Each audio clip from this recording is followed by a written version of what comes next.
a fake planter box that would slide over and hide the package at night, so the homeowners wouldn't have to worry about bringing it in, and we were guaranteed to get it stolen in the day when the light was better. The amount of thought brings us to year 5, Glitter Bomb 5.0. I knew this was going to be the last huge. year, so I decided to go for broke and attempt the biggest redesign to date. And this is a terrible idea, by the way. In engineering, if something is working well enough, conventional wisdom states you should basically change nothing, but pretend like the iPhone never changes. So we know that. Last year we had 4 vials of fart spray for a total of 20 milliliters, and for this year, because we're not messing around, we have a 1-liter tank. And for those of you keeping track at home, that's 50 times more fart spray. To pull this off, instead of using a rotating cam system like before, now we have a peristaltic pump that continually forces the fart spray through 2 nozzles and basically never lets up. And because I can't exactly explain how much worse something smells over video, this is a sensor that measures the number of particulates in the air. And the more particulates, the more intense the smell. And if we place last year's glitter bomb in the chamber, it measures 250 particulates of nastiness per liter, whereas this year's tops out at 750. Which means it's not only going to last a lot longer, but it's going to be 3 times more intense. Now, to house that massive reservoir of fart spray, we had to expand the footprint for the box, which means we had room underneath it to house the brains of the system on an upgraded custom printed circuit board that communicates directly with all 4 phones. And quick shout out to my friends at T-Mobile, because last year we found they had the best coverage when we were replacing the boxes, so this year they hooked us up and let us put them all on their network. Then for the glitter delivery mechanism, the idea was to hack some of these mini drones and rewrite their code to make them autonomous, where they could fly themselves without needing to be in communication with the computer. So the idea for this year is the thief would bring the bait package back to their house, then remove the lid, which would lower these 2 doors, allowing the drones to wake up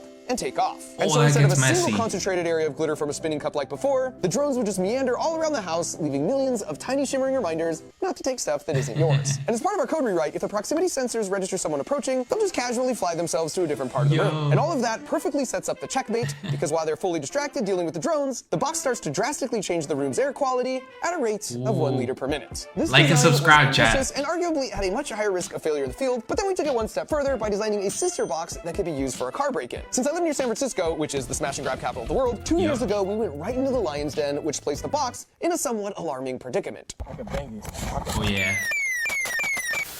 And while tempting, it seemed irresponsible to have a couple drones flying around inside a moving vehicle, so this box can be triggered remotely via text message and can activate the fart spray without needing to be opened. And then right before the nozzles kick in, this 360 cam pops up to cover all the action. And if at any point the camera senses it's being tampered with, just like one of those fancy hood ornaments, it will retract itself back inside the box. So after about 10 months of designing, building, and testing, we set them out on a bunch of porches and in a bunch of cars, and we waited. And we didn't have to wait long. Oh yeah. People are already snatching them. Look, look, look. Bro, they think they're slick. They don't know what's coming.